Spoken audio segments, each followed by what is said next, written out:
Ah, ahí está. Listo. Bueno, buenas tardes a todos. Quiero agradecerles a todos la presencia. En estas charlas de erosión de suelo que la hacemos en convenio junto con la Asociación de Ingenieros Agrónomos, el Colegio de Ingenieros Agrónomos y Forestales, la Facultad y el INTA de Balcarce. En este caso, tenemos como primer tema la cuantificación de la erosión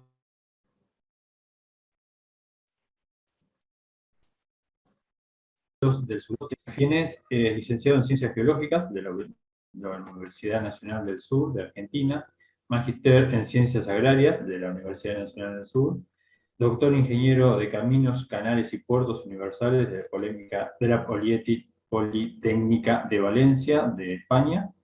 Tiene ya 28 años trabajando en hidrología superficial y subterránea, experiencias de trabajo en la provincia de Buenos Aires, noroeste, argentino, España y Francia. Desde fines del 2005 es investigador en el INTA, integró el grupo de conservación de suelos de aguas de la Estación Experimental de Balcarce y actualmente coordina un proyecto específico de investigación en el INTA, aportes para la gestión integrada de los recursos hídricos en las cuencas del sistema alimentario argentino. También se encuentra, bueno, en otro tema, una imagen vale más que 1000 palabras, el ingeniero agrónomo Germán Domínguez, quien es profesor adjunto de la Facultad de Ciencias Agrarias, Universidad Nacional de Mar del Plata, desarrolla investigación en el área de manejo de suelos, docente en la asignatura de Génesis, clasificación y cartografía de suelos, en fertilidad y manejo de suelos. Así que le damos la palabra a Marino, quien es el hospedador. Les comento otro tema. Cualquier pregunta la vamos a ir haciendo por el chat. Así que eso la vamos a ir contestando al final. Bueno, buenos días. Ante todo, muchas gracias por haberme invitado para poder exponer algunos resultados. Y bueno, voy a tratar de ver si sale voy a poner la presentación.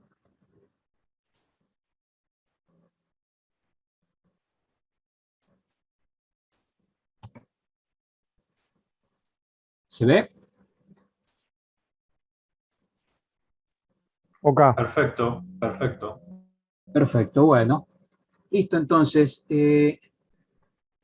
la idea un poco es la de ver la cuantificación de la erosión en los suelos del sudeste, viéndolo desde el lote.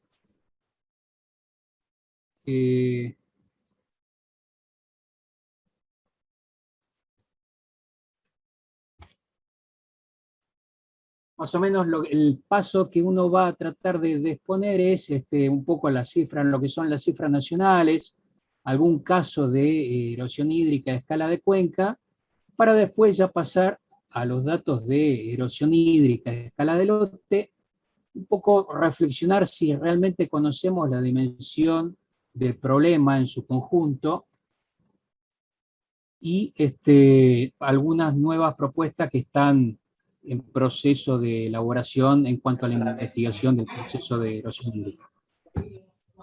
En cuanto a la erosión hídrica en Argentina, se puede ver que la erosión hídrica en el año, la erosión hídrica promedio en todo el país es de 6 toneladas por hectárea por año, pero hay en un cierto porcentaje del territorio continental, que son, por ejemplo, zonas semiáridas, zonas con fuerte pendiente, regiones húmedas o subhúmedas, como por ejemplo zonas con mayores pendientes, como por ejemplo Tandilia y Ventaña, que tienen una mayor cantidad una tasa mayor de erosión al año que alcanza o supera las 10 toneladas por hectárea por año. Estas son cifras de un estudio que hizo Gaitán y colaboradores en el año 2017. A escala de cuenca, se tiene que considerar que, bueno, la cuenca hidrológica define los límites del sistema hidrológico en los cuales contiene, donde se mantiene la conservación de la masa, ¿no? Hay un límite de cuenca con una superficie, ese límite son las divisorias de agua, y de ahí solo sale un efluente que puede ser un caudal sólido y un caudal líquido, tanto superficial como subterráneo. Este es un ejemplo de un estudio de Ares y colaboradores en el 2014 en una microcuenca cercana al Cerro del Águila de 560 hectáreas. Se puede ver la variabilidad en cuanto a la precipitación, en cuanto a su lámina y a su duración, lo que da diferentes valores de intensidad, y la relación difícil que hay, difícil diríamos, de explicar en cuanto, por ejemplo, en este caso, el caudal pico de escurrimiento a la salida de la cuenca y el caudal sólido medido. Esto tiene una razón, porque analizar una cuenca implica transitar un rango muy amplio de escalas temporales y espaciales, que va desde los procesos de impacto de la gota, que tiene un área reducida, el conjunto de erosión laminar y ya conducida en surcos, y a su vez que todo, o sea, dentro de una cuenca hay subcuencas que van drenando a una cuenca mayor. De esa forma se produce muchas veces la confusión en cuanto a las cifras y a la dificultad de explicar los procesos de erosión. Por eso es que nosotros, un grupo de investigadores desde el año, investigadores y extensionistas y productores desde el año 2017 y 2018, intentamos comenzar a medir las tasas de erosión hídrica y de escurrimiento superficial a escala de lote. El lugar elegido fue el establecimiento La Marieta, que está ubicado en paisaje de piedemonte, con lomas fuertemente inclinadas, clima subhúmedo, las precipitaciones promedio, tomando como dato la estación meteorológica más cercana, son de casi 900 milímetros. Se trabajó en un argidol típico de la serie Mar del Plata, y las pendientes eran entre 3,5 y 4. El uso de la tierra había sido agricultura continua bajo siembra directa en los últimos años. La ubicación es esta del establecimiento. Se ubica casi al límite entre el partido General Pueyrredón y General Alvarado, en las nacientes de la cuenca del arroyo Las Bruquitas, que drena al océano Atlántico. Esto es el Nicanor Otamendi, y por acá está Miramar. La historia del lote, bueno, fue la que se puede ver ahí. Hay aproximadamente 11 cultivos diferentes antes o sea, desde el 2009 hasta el 2016, hasta cuando se instaló la parcela de escurrimiento, que estaba el lote en barbecho con rastrojo de soja de segunda. Sembró un girasol 31 de septiembre, dejando 1 metro de diferencia entre las parcelas entre sí y del resto del lote. Se sembró tratando de reproducir la misma forma que se sembraba en el lote, y el producto se cosechó el 10/4 del año siguiente. Las parcelas de escurrimiento son parcelas cuadradas de 1 metro cuadrado de superficie, con una boca de salida. Se ubicaban de manera tal que la mayor pendiente sea perpendicular a este lado y este lado, y sea, diríamos, la boca de salida sea en la dirección de la mayor pendiente en este sector. A estas parcelas se conectó una red de mangueras, un alicuotador que permitía partir el escurrimiento en 5, y solo una quinta parte iba a un depósito enterrado, que era un bidón. De esa manera uno tenía capacidad para captar un amplio rango de escurrimiento sólido y líquido. ¿Qué se midió? Bueno, discúlpame. sí. Antes que cambie, hay gente en la sala de espera. ¿Podrías ingresarlos? Ahí vamos. Porque yo no los puedo ver.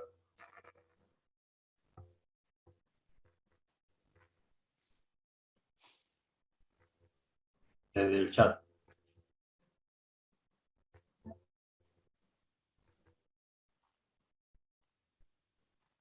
Gracias.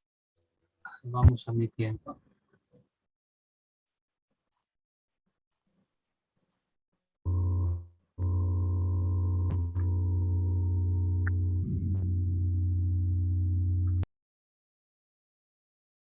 Ahí está, perfecto.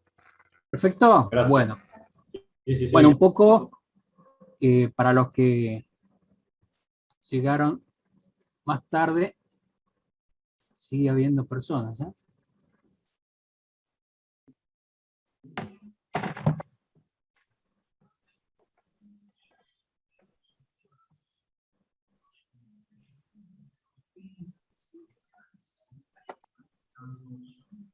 Bueno.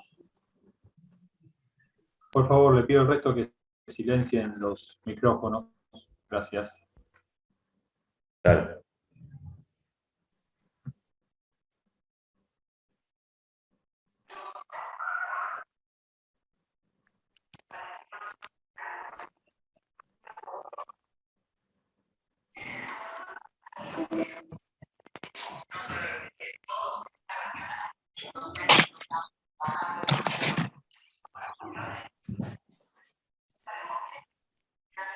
Bueno.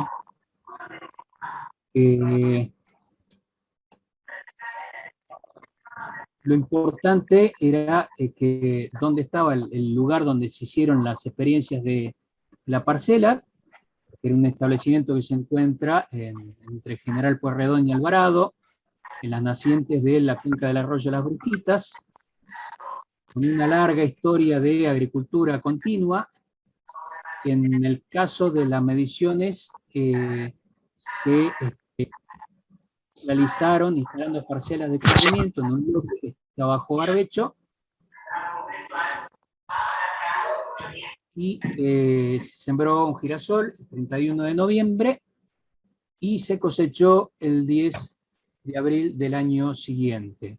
Las parcelas están separadas entre sí 1 metro y también separadas así del cultivo, del resto del cultivo y del lote. Las parcelas eran estas, rectangulares, de chapa galvanizada, localizadas con la boca de salida, que es esta, en la dirección de la pendiente. Ahí se conectó una red de mangueras, un alicuotador que permitía partir el escurrimiento que venía en 5 secciones y solo quedando una que se recogía, que iba a un depósito subterráneo que era un bidón plástico.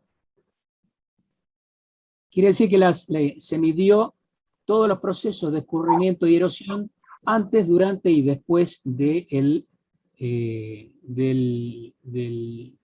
cultivo de girasol. Lo que se midió, bueno, fue la precipitación diaria con un pluviómetro localizado en las cercanías, escurrimiento líquido y sólido, que era después de cada evento de lluvia se iba y se recogía, y de eso se mandaba al laboratorio a embalcarse. Se midió en 2 oportunidades resistencia mecánica a la penetración en la línea de cultivo, en una época húmeda y en otra seca, y se midió cobertura en 3 oportunidades diferentes. ¿Qué fueron los resultados? Los resultados, bueno, por una parte la precipitación que se registró fueron 24 eventos diferentes. La precipitación muestra de que no ha diferido mucho de lo que era la media histórica de la chacra Miramar. De hecho, la precipitación máxima diaria que se registró durante este periodo no superó los 2 años de tiempo de retorno en un análisis de frecuencia, por lo cual quiere decir que todas fueron precipitaciones completamente normales y y esperar. Esos son los valores de penetración.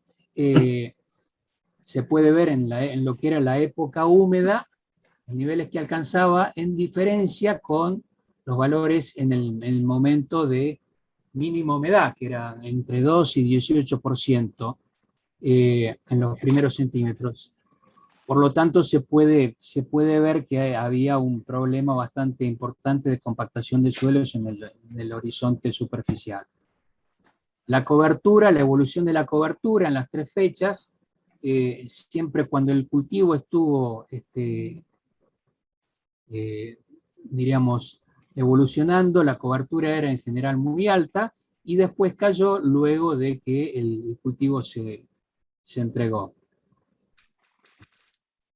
En cuanto al escurrimiento líquido, se puede ver, según las estaciones del año, en otoño, verano, primavera, invierno, se puede ver cómo los escurrimientos fueron mucho más altos en estas 3 últimas estaciones del año, y lo que sí se nota es en el coeficiente de escurrimiento, que es el cociente entre lámina escurrida y lámina precipitada, que en el caso de primavera, el coeficiente de escurrimiento fue particularmente alto porque ahí se registró el mayor evento de todos los registrados. Pero sin embargo, también en verano fueron muy altos, casi del 54%, y en todos los casos están en el orden del 30% por encima, que son valores de coeficiente de escurrimiento altos y no esperables para la zona. Lo mismo cuando se compara los valores de escurrimiento en momentos de barbecho y de cultivo, ¿sí?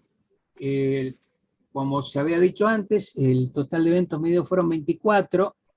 La precipitación total acumulada en el periodo de medición fue esa, casi 620 milímetros, pero lo más importante es que el escurrimiento líquido alcanzó los 155 milímetros, que es aproximadamente el 23% de las necesidades del cultivo. Entonces, ya ese dato creo que tiene que servirnos de alerta en cuanto a las implicancias de lo que es el proceso de generación de escorrentía. La relación precipitación-escorrentía es una relación, o sea, existe, pero es una relación no lineal, porque tuvo que transformar las variables. Por lo mismo que decíamos antes, es un proceso bastante complejo, donde hay que relacionar diferentes variables y cada una tiene una capacidad de explicación limitada, aisladas entre sí. Nosotros, como no teníamos medición de intensidad, nos teníamos que limitar a relacionarlo con la precipitación total diaria. Aún así, se encontró una relación estadísticamente significativa que sirve como para poder ir analizando más el proceso. En cuanto al escurrimiento sólido, se puede ver que las mayores cantidades de escurrimiento sólido acumulado fueron en verano y otoño. El total por evento fueron 51, casi 51 gramos por metro cuadrado, y acumulados totales alcanzan el equivalente a 12 toneladas por hectárea en todo el ciclo, lo cual es una cifra altísima si teníamos en cuenta que el promedio general del país es de 6 toneladas por hectárea por año, y que aún que estando en zonas donde se esperan mayores valores de erosión, este es un valor realmente muy alto. La relación también entre caudal líquido y sólido existe, pero también es no lineal y es, diríamos, no da relaciones ideales, no da resultados ideales, pero sí resultados estadísticamente significativos que nos permiten avanzar un poco en nuestro trabajo de predicción. Pero sí hay una relación entre Eso es lo que tiene que quedar entre el caudal líquido escurrido y la cantidad de sólido que está dentro de ese líquido. Como algunas últimas consideraciones, para no seguir mostrando datos y nada más, por una parte, uno puede ver que esta es la evolución de la venta de equipos, por ejemplo, de sembradoras de dosis variables, controles de pulverizadoras, banderilleros satelital, etcétera, que lo que indican es que, bueno, los avances tecnológicos que existen y que están siendo adoptados por el medio, y eso permite una mayor precisión en las labores. Sin embargo, eso no se refleja con la evolución de las áreas afectadas por erosión hídrica, que es algo que sigue avanzando y que es un proceso realmente grave. Por otra parte, también el proceso no termina en el lote, que es por ahí es lo que nos obliga a levantar un poco la vista y ver más allá, que diferentes eventos de cambio climático, cambio de uso del suelo, de manejo, eventos de fuego, interactúan con los eventos extremos de precipitación sobre un suelo que está ubicado en una topografía particular, con una cobertura particular, que se genera el proceso de erosión, eso se incorpora al escurrimiento superficial y eso se exporta fuera del lote, se exportan sedimentos, nutrientes, contaminantes, y eso va, por una parte, se genera la pérdida de capacidad de regulación del agua en el suelo, como pudimos ver, y que por otra parte, eso va a las vías de comunicación, a los caminos, a las presas, a los cuerpos de agua, a los cursos de agua, y que termina siendo terminamos también, todo el medio termina perdiendo capacidad de regulación de crecidas ante eventos extremos, y eso interactúa con los suelos y la topografía de la zona, generando y, diríamos, impulsando un feedback en el proceso de erosión hídrica. Por lo tanto, debe quedar claro de que las cosas no terminan en el lote, sino van muchísimo más allá y genera graves externalidades en todo el medio. Bueno, finalmente lo que viene es lo que estamos empezando a diseñar y armar en el experimental de Balcarce, que es empezar a elaborar relaciones de escala para elaborar y validar modelos locales de predicción de erosión hídrica a una escala de lote o de microcuenca. Entonces, la idea es saltar de la parcela mínima a la cuenca para tener herramientas un poco más precisas para planificar en el futuro, ¿no? Y no solo confiarnos en estimaciones con los modelos actuales. O sea, y se ve, hay investigaciones que se han realizado en otro país, que esa relación entre área y concentración de sedimentos exportados de una cuenca existe y es muy significativa. Básicamente eso es lo que estamos tratando de desarrollar a partir de este año. Bueno, finalmente todo este trabajo no es producto de una sola persona, sino ha sido un producto de muchas personas. Hay que citar al ingeniero Daniel Ligier, que fue un poco el ideólogo de todo esto, el creador, el ingeniero Becker, de la agencia de Otamendi, el ingeniero Francisco Cadenas, que era quien administraba el campo donde se realizó la experiencia que después sirvió de insumo para que la ingeniera María Pilar Kreis pueda hacer su tesis de graduación, justamente elaborando toda esta información. Desde mí, yo solo puedo agradecer la atención brindada y quedar a disposición de ustedes para lo que sea necesario. Muchas gracias. Muy bien, muchas gracias. Si querés probar pasarme a mí el anfitrión y vemos a ver si puedo desde acá también silenciar los micrófonos. ¿Te la paso yo? Sí, sí, sí.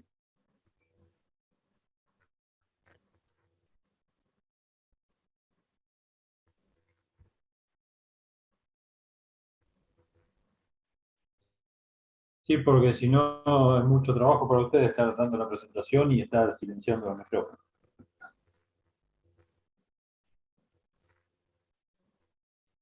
Ciapa Provincias. Ciudad Provincia, bien, ahí va. Perfecto. Gracias.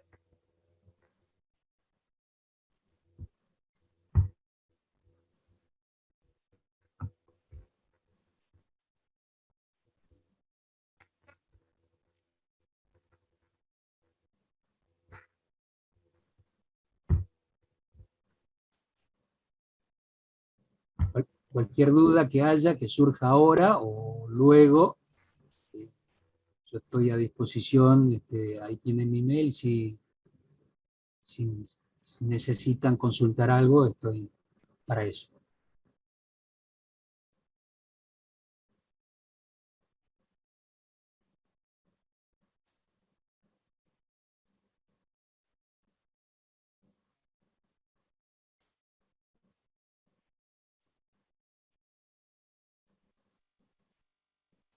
Claudio está silenciado, no sé si estás hablando.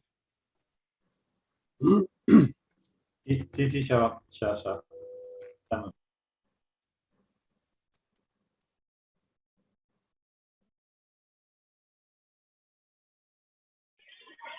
Hay preguntas en el chat, Marino. Bien, decime.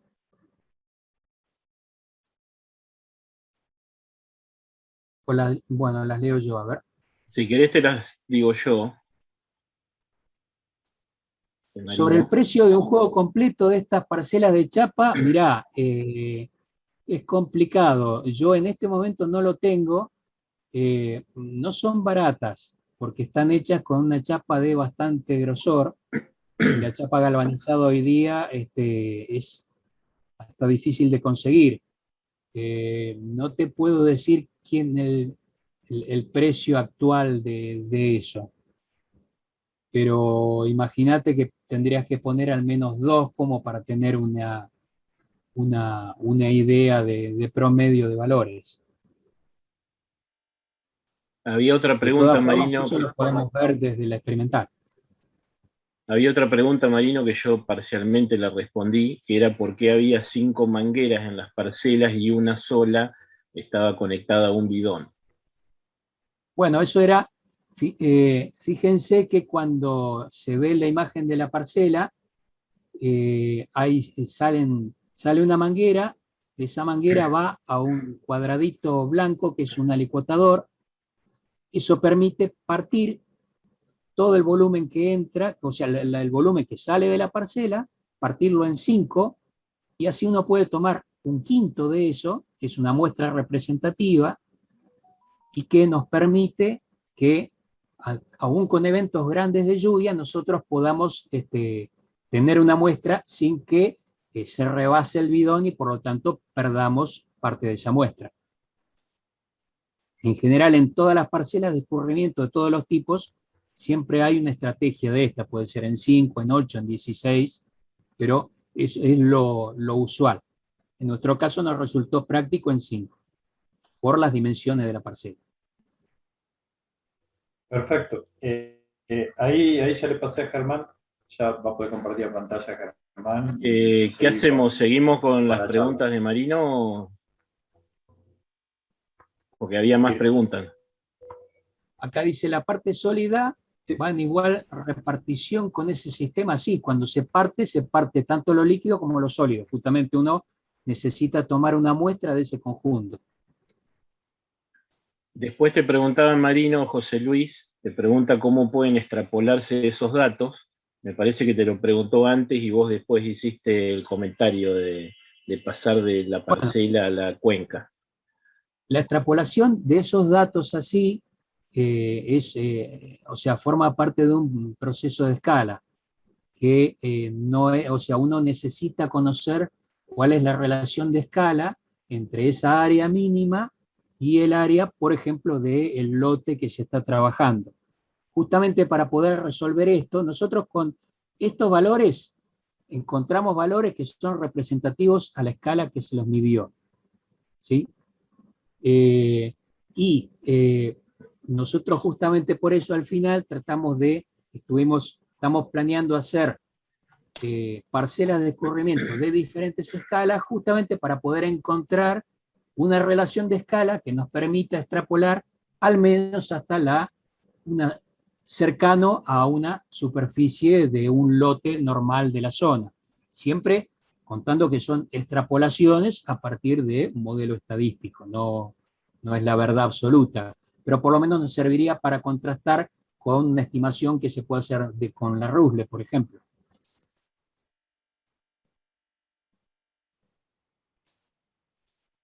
Hay una pregunta, Marino, ahí. ¿Qué posibles soluciones ve para minimizar lo expuesto? Bueno, yo te lo voy a decir desde mi punto de vista y mi formación, que soy geólogo, no soy agrónomo. Tal vez en eso Germán conoce más del tema, pero evidentemente hay que evitar que las condiciones superficiales del suelo sean favorables a la generación de escurrimiento. Entonces, compactación superficial, estructuras laminares en el horizonte AP, planchado de suelo en la superficie del suelo, baja cobertura de rastrojos o baja cobertura o cobertura muy heterogénea en el lote de residuos vegetales, un cultivo también que tenga manchones de baja cobertura, evidentemente todas esas cosas van a influenciar. Va mucho más allá de eso, pero también, evidentemente, cuando uno tiene lotes con pendientes por encima del 2-3%, ya hay que prestar mayor atención a eso y eventualmente pensar en otras medidas de ingeniería agronómica un poco más elaboradas y también costosas.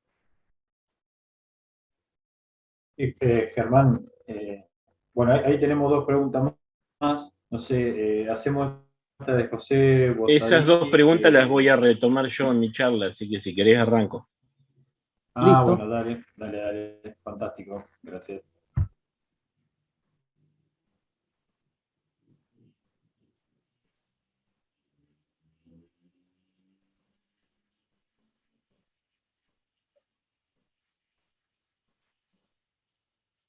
Bueno, ¿se ve bien ahí?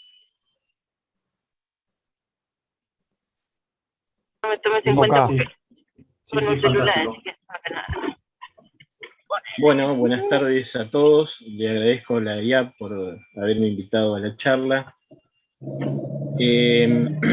Luego del pedido de la charla, bueno, como conozco el trabajo de Marino, lo que traté de hacer es una presentación complementaria a la de Marino. La de él tiene muchos datos experimentales. Y bueno, de andar bastante por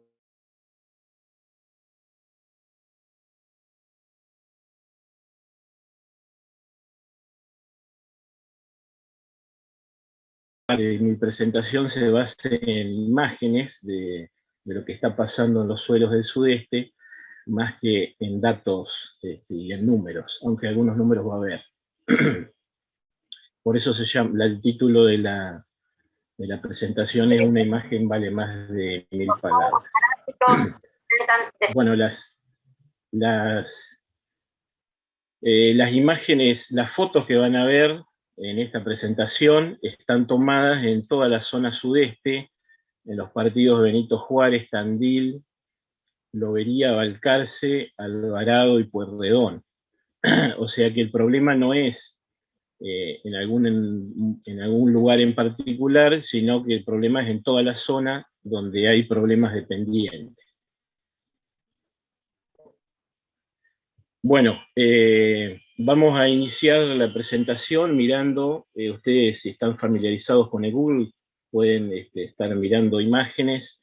Si recorren la zona van a ver que hay una importante superficie de nuestra zona que tiene evidencias. Fíjense, en este caso, este es un pivot, se ve por la forma circular. Hay evidencias de movimientos de agua, corridas de agua, digamos que quedan marcados en el suelo. Aquí pasamos a otra imagen para, en este caso es una zona que no tiene riego, que no es un pivot, o sea que ocurre tanto en los sectores que tienen riego como en los sectores en secano. Seguimos mirando, este otro lote, en el partido de Balcarce. Fíjense la magnitud del fenómeno de erosión. Aquí podemos individualizar las distintas formas de erosión. En las partes más altas vamos a tener erosión laminar o en manto, algo que ya comentó Marino en su presentación. Luego vamos a tener, cuando ese agua de escurrimiento se mueve por la pendiente, empieza con las imperfecciones del terreno, con el paisaje, empieza a encauzarse y va formando surcos. A esto se le llama erosión en surcos o erosión digital. Cuando esos surcos se van juntando, el caudal empieza a ser cada vez mayor, y llegamos a la erosión en cárcavas. O sea que para nosotros, en la imagen o después en las fotos que les voy a mostrar, lo más impactante o lo más evidente es ver las cárcavas, digamos, pero cuando nosotros estamos viendo una cárcava, también vamos a estar viendo toda una superficie, o sea, toda esta superficie está sujeta a la erosión, y la laminar o el manto, por ser de menor espesor, no quiere decir que es menos importante, sino que es también muy importante porque está abarcando mucha superficie. Bueno, alguien preguntaba en el chat de las terrazas. Este es un lote con terrazas que igualmente, fíjense, estas líneas que están acá son las terrazas, y todas estas corridas de agua, como le llaman vulgarmente, son las terrazas que no resistieron, no pudieron contener el escurrimiento y se ha generado el corte de las terrazas y ha continuado la erosión en el lote a pesar de tener este tipo de estructura que estaba tratando de evitar que sucediera esto. Bueno, para empezar a resolver el problema, creo que lo primero que tenemos que pensar es cuáles son las causas de este problema. Y preguntarnos qué es lo que estamos haciendo mal para ver que la superficie que tiene pendiente está teniendo problemas de mayor o menor magnitud. Hay condiciones predisponentes que generan los futuros peligros y la sustanciación de los procesos de erosión. Esas condiciones predisponentes es la baja estabilidad de la estructura del suelo. Esta baja estabilidad de la estructura tiene varias causas. La caída en los niveles de materia orgánica. Si bien se viene adoptando la siembra directa de hace muchos años, siguen cayendo los niveles de materia orgánica, o sea que para el que creía que el sistema de siembra directa iba a frenar esa caída, los estudios de hace 10 años a esta parte están contradiciendo esa idea. Cada vez vemos más sectores compactados, con compactación, por distintas causas, como vamos a ver ahora.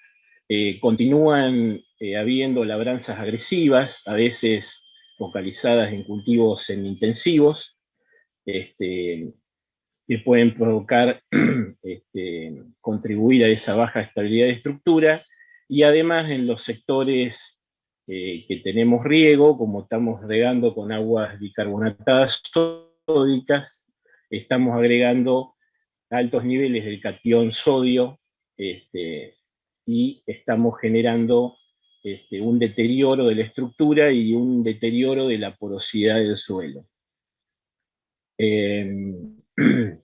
Otra de las condiciones predisponentes es el suelo expuesto con baja cobertura, o sea, muchas veces tenemos, digamos, si bien no predomina tanto la labranza que deje el suelo desnudo como hace unos cuantos años, unas décadas atrás, seguimos teniendo baja cobertura en algunas situaciones donde hay rotaciones con cultivos que aportan muy bajo rastrojo, o se pastorea, digamos, de manera muy intensa los verdeos o los rastrojos, y termina quedando el suelo expuesto por tener baja cobertura, aún bajo sistemas de labranza que en teoría deberían dejar el rastrojo en superficie.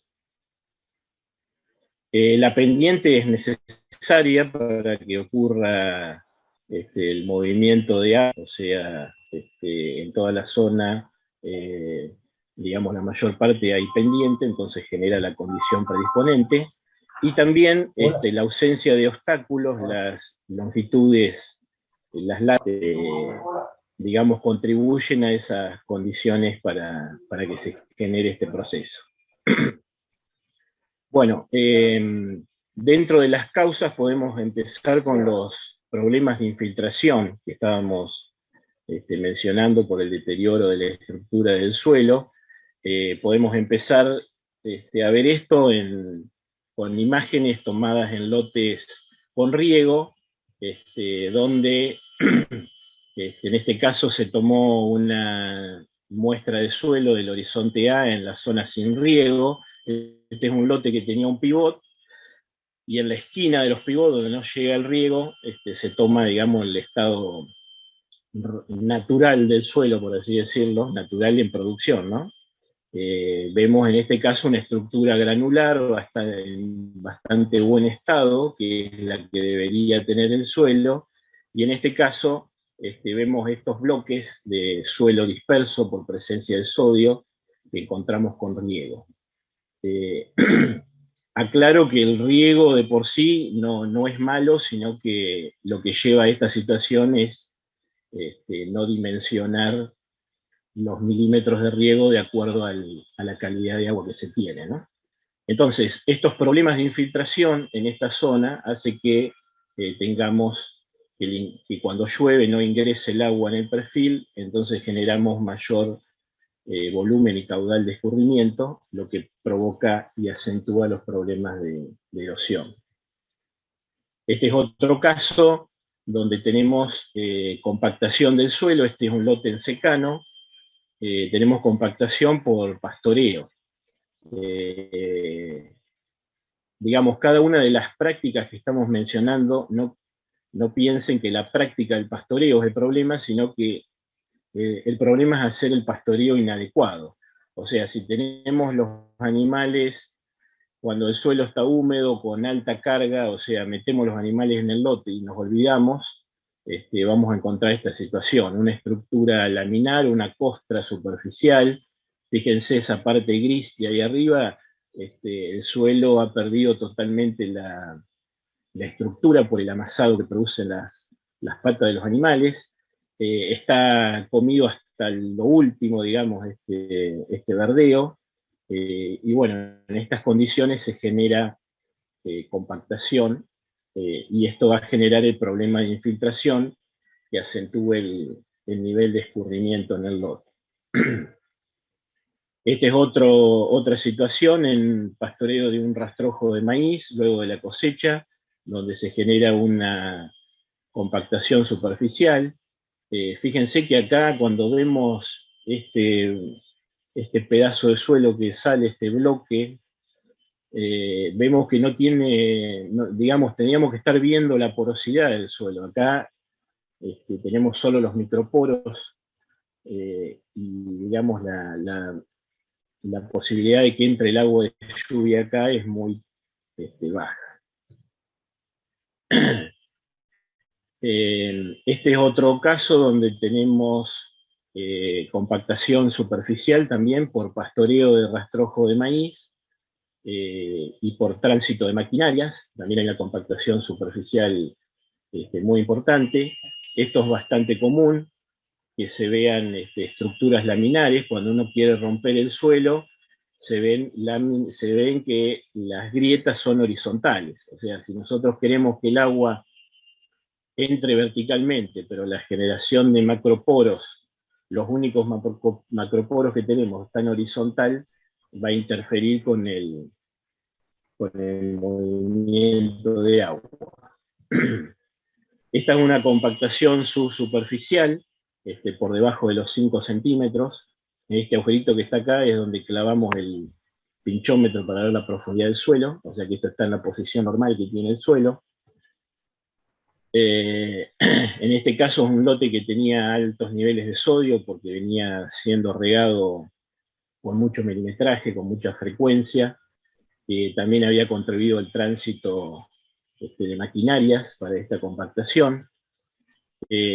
Cuando sacamos esas zonas compactas, vemos que hay un crecimiento de raíces horizontal, o sea, esa capa que les estoy mostrando en la foto anterior tenía una capa de 5 centímetros, que es la que está por encima de esta, que tiene una estructura algo recompuesta por el humedecimiento y secado del suelo, pero la raíz llega hasta ese punto y empieza a crecer de manera horizontal porque no puede atravesar esta capa. Si la raíz no puede atravesar esta capa, el agua que está tratando de ingresar en el suelo tampoco lo va a poder hacer. Hay un lugar arriba de la mesada para poner la Esta es mano. una cebada creciendo en esa zona de una compactación subsuperficial.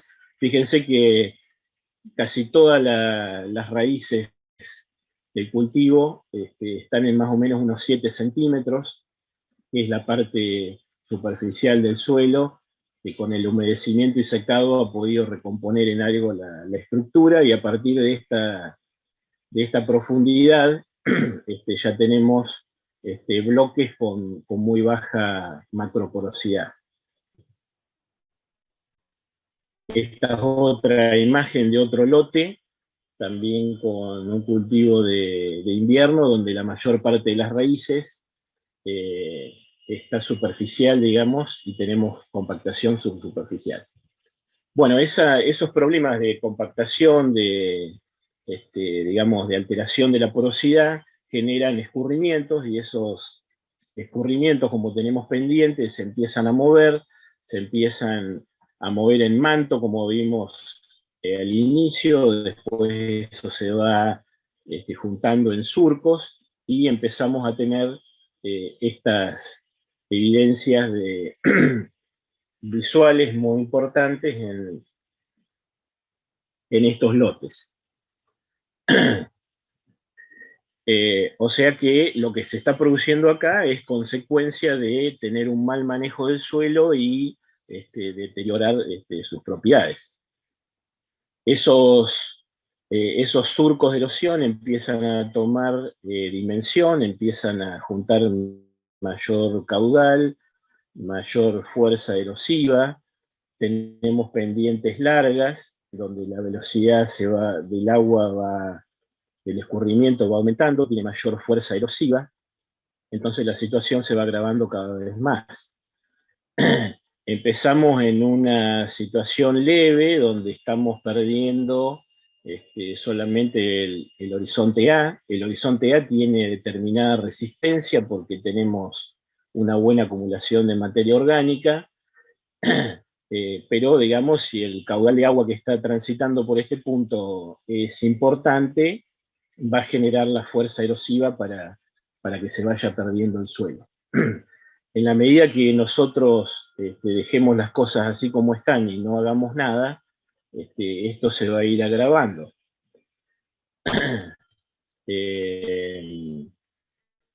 Luego de perder ese horizonte A, empieza a profundizar el suelo, ya estamos aquí en 40 centímetros, estos números son cada 10 centímetros, ya tenemos 40 centímetros, llegamos al horizonte B, ya perdimos el horizonte A1, A2, y perdemos el horizonte BA, y estamos aquí en la parte superior del horizonte BT.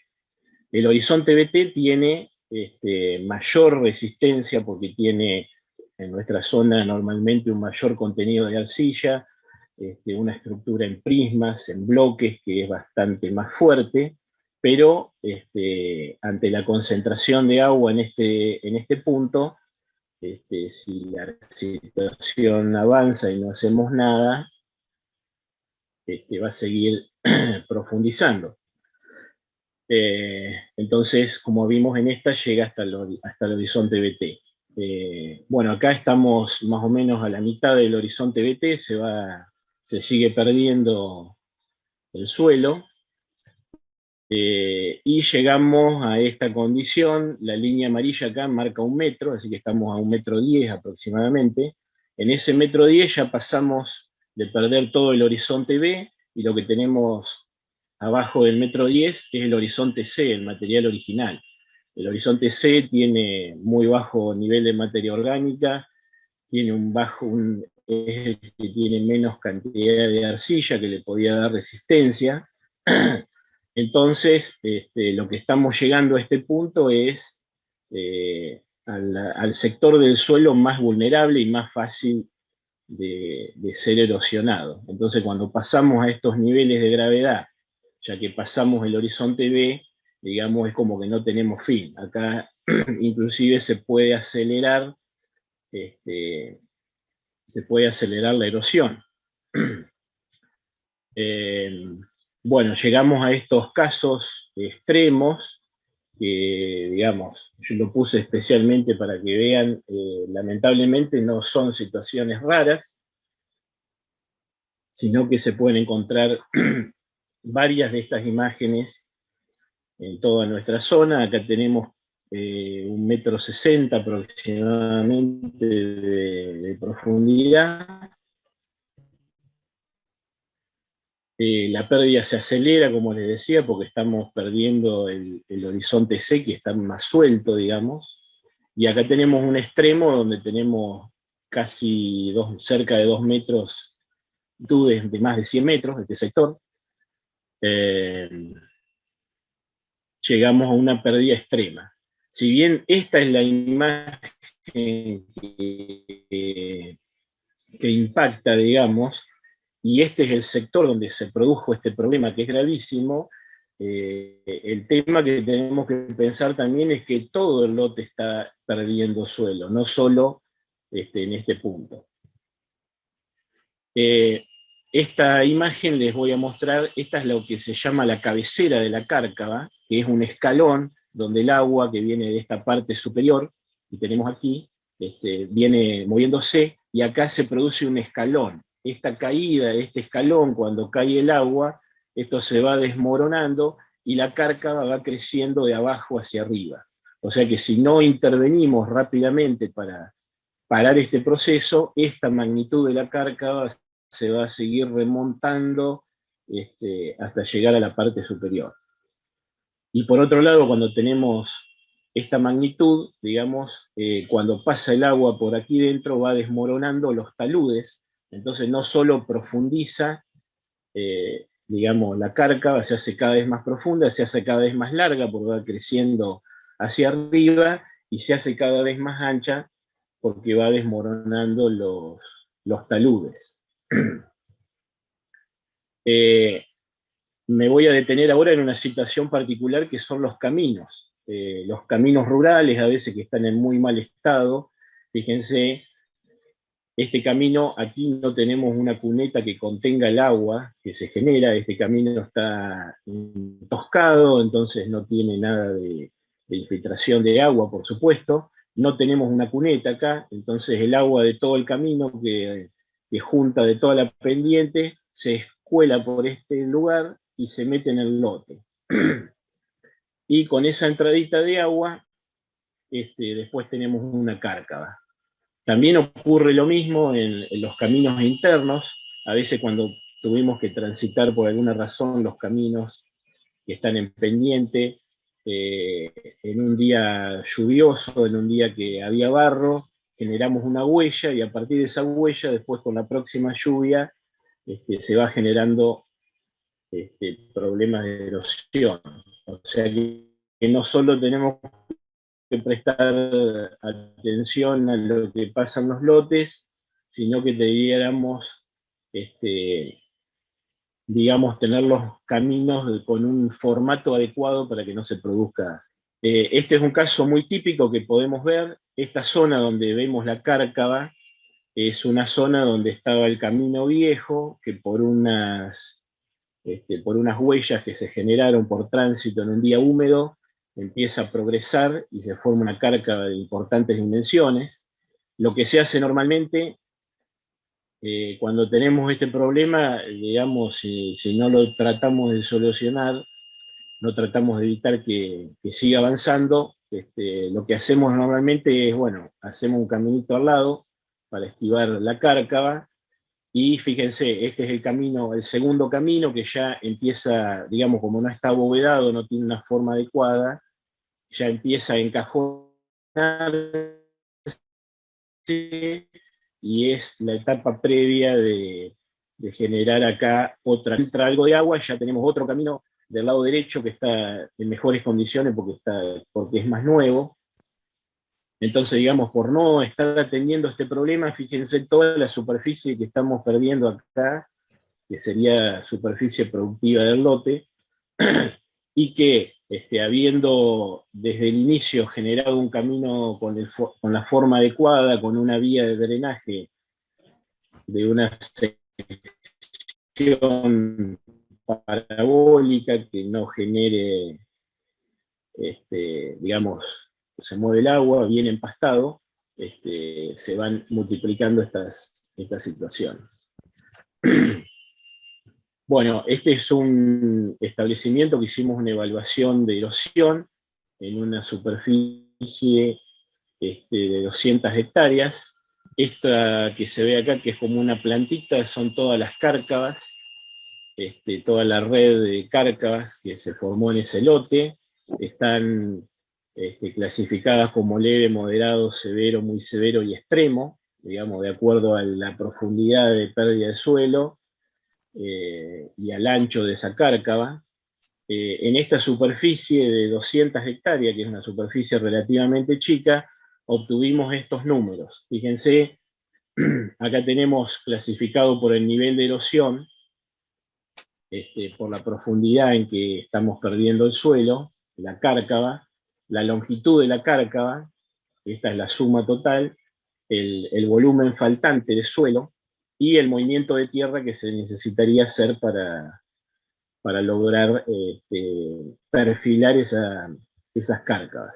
Fíjense que en 200 hectáreas tenemos 8.552 metros de cárcavas, de los cuales el volumen de suelo faltante son 1.871 metros cúbicos. Es una cantidad de suelo impresionante, y sobre todo en los casos extremos y muy severos, imposible de volver atrás esa situación.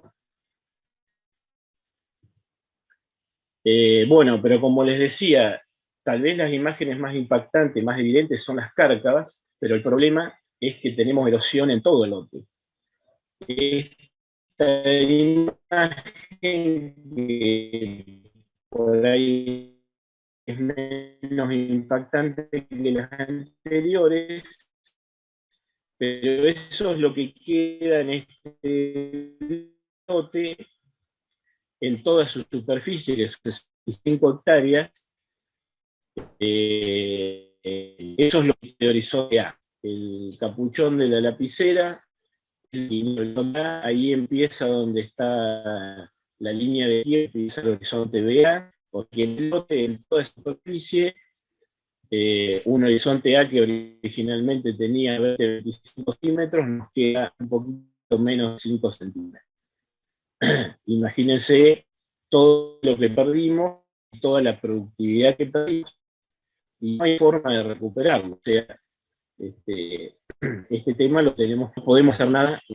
Bueno, esto se lo robé a Guillermo Stuber de una presentación de los alumnos de la facultad. Son los distintos tipos de degradación, eso de sales, salinización, solidificación, como lo que veíamos en el caso de riego, pérdida de nutrientes, acidificación, contaminación, o sea, todas las tipos de degradación de suelo, la degradación física, lleva, digamos, e interaccionan entre ellas y terminan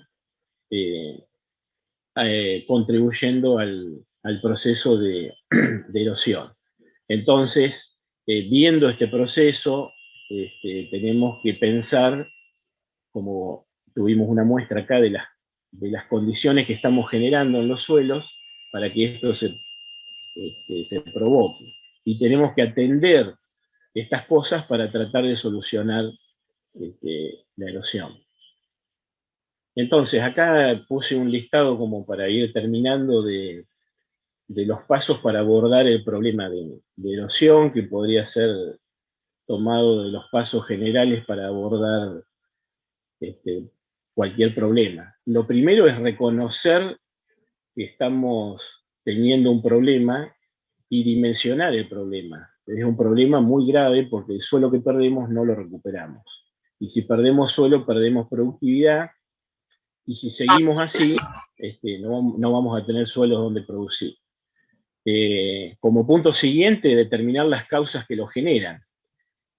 Porque si nosotros tratamos de revertir esa situación, necesitamos tener cuáles son las causas que lo generan. A partir de eso, tenemos que diseñar estrategias para revertir esa situación que generó el problema. Bueno, esto es todo. Ahora, bueno, debatiremos sobre lo visto en la presentación y estoy abierto a las preguntas de ustedes. Muy bien, Germán. Muchas gracias. Marino, muy buena presentación. Tenemos varias preguntas. Había una que había dejado para contestar, Germán, ¿te acordás? Sí, espera que la miren. Sí, dame un segundo que te la una era si con terrazas... ¿Hay alguna estimación de cantidad? Germán, esta creo que es... a ver.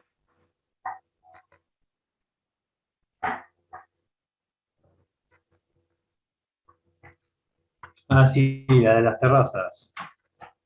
Si es viable. Dice, ¿es viable construir terrazas para mitigar mitigar la erosión hídrica?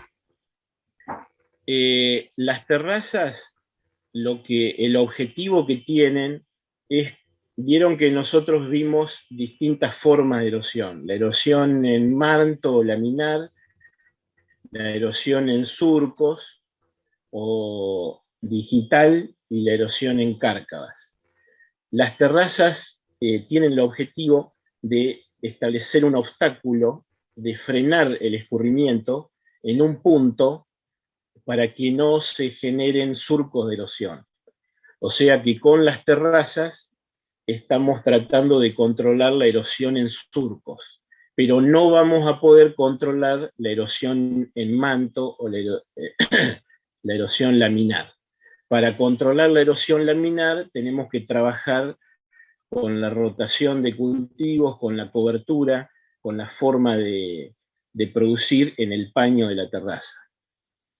Y otra cosa es que no en todas las situaciones las terrazas son lo que es, digamos, hay que analizar la situación porque no en todos los casos es la solución, digamos.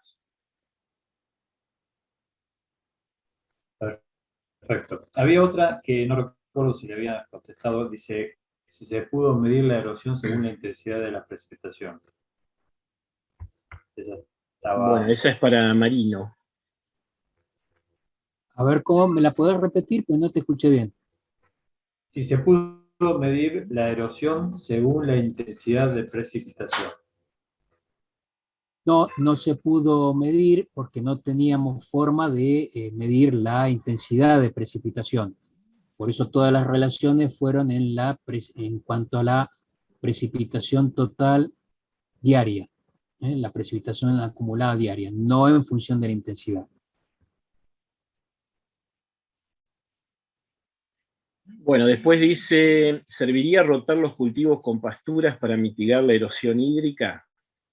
La rotación con pasturas sería muy interesante para recuperar niveles de materia orgánica, y bueno, con la pastura tenemos el suelo cubierto durante todo el año, tenemos un cultivo creciente, es muy bueno para la pastura bien manejada, o sea, no sobrepastoreada, bien fertilizada, con control de malezas, genera una mejora en la condición del suelo, si viene de larga historia agrícola. Por supuesto que es difícil tener una rotación con pasturas en campos que están definidamente, digamos, con el objetivo de hacer agricultura.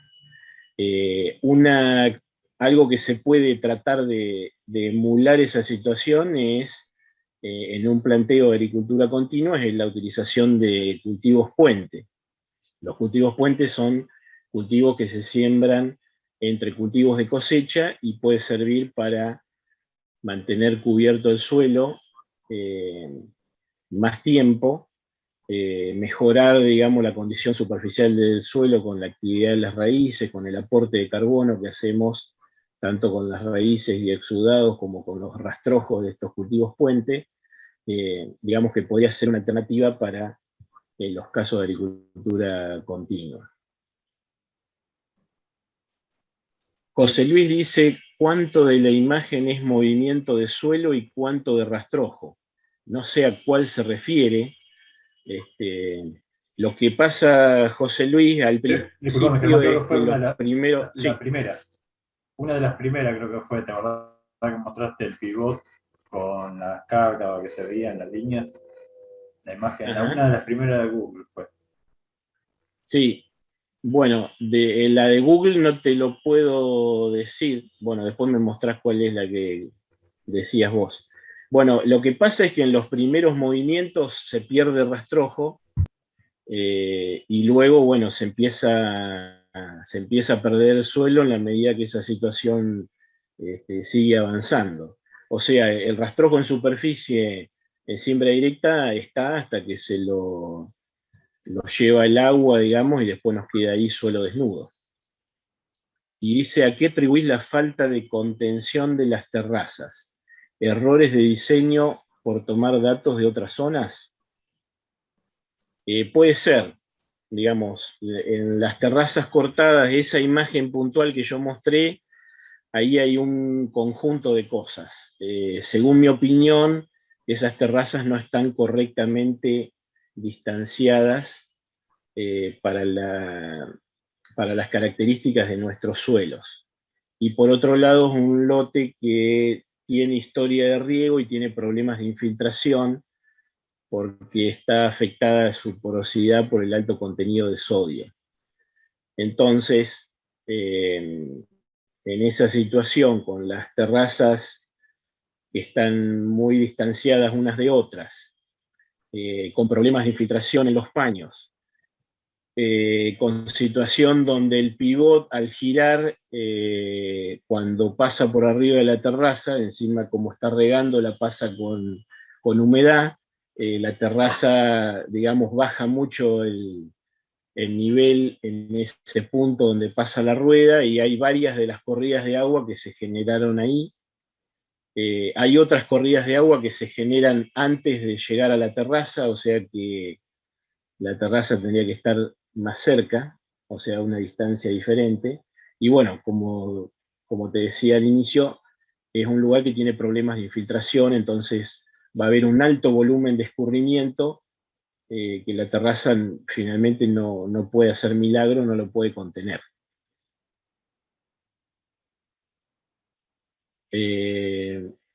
¿Sigo, Claudio? Sí, igual ahí la otra pregunta que había que dice, ¿podría ser adecuado incorporar cultivo de servicio en las rotaciones? Yo creo que ya la contestaste en otro Sí, por ratito, eso, a esa así iba. que sí, Esa ya la eso contesté. ya está. Respecto a las Respecto a las cárcavas, dice, si cárcavas, ¿tienen tienen, algún método de mitigación que las usen? Que usen.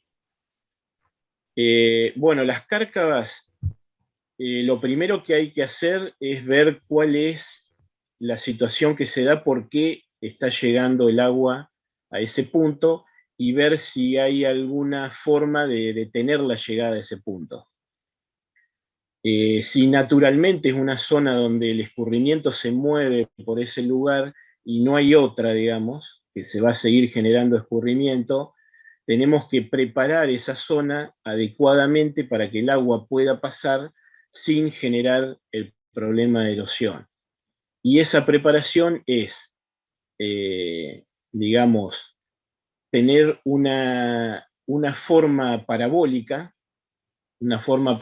como si fuera, ¿vieron los techos de los tinglados que son parabólicos? Bueno, de forma invertida, el lugar donde pase el agua tiene que ser bastante ancho y poco profundo, con esa forma parabólica, para tener gran capacidad de movimiento de agua, eh, digamos, y no generar ese roce, digamos, que va a producir la profundización de la cárcava. Y por otro lado, tiene que mantenerse empastado. O sea, lo ideal es, digamos, cuando están las cárcavas, es perfilarlas, trabajar con unas máquinas para darle la nueva forma y rápidamente empastarlas con una especie anual, por ejemplo, para un rápido crecimiento, y meter alguna especie perenne, digamos, la especie perenne, que puede ser festuca, phalaris, hay muchas especies que se pueden usar,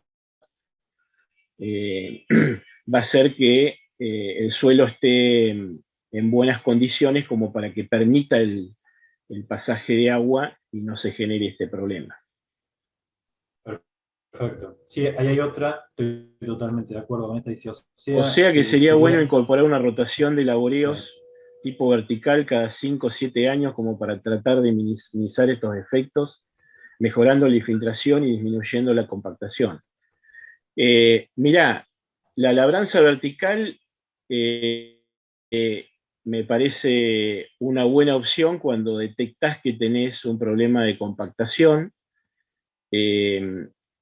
No lo daría como receta de decir cada 5 o 7 años va una labranza vertical.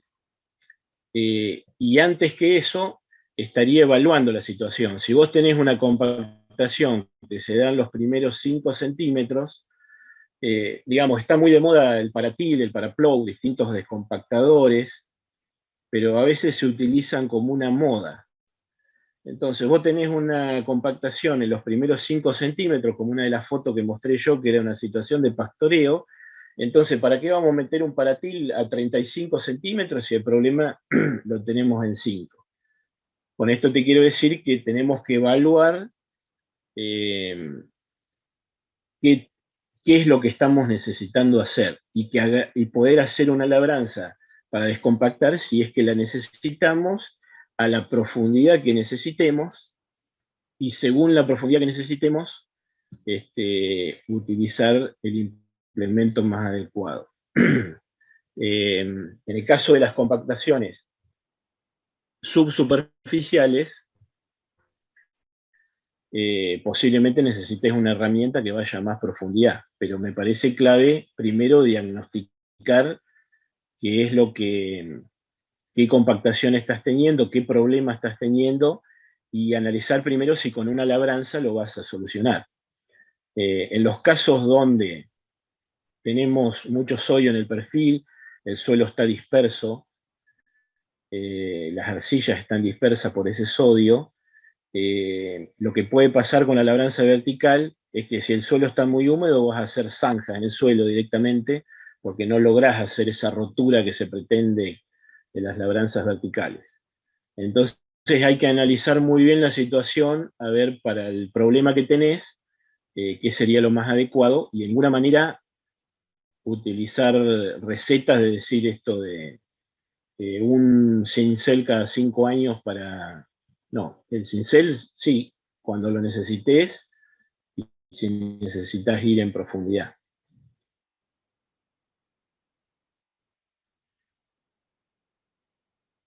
Dice Santiago, Germán, en los lotes con riego que tienen cierto grado de afectación en la estructura del suelo por sodio, ¿dejar de regar puede generar un escurrimiento mayor por no agregar calcio y magnesio con el agua de riego?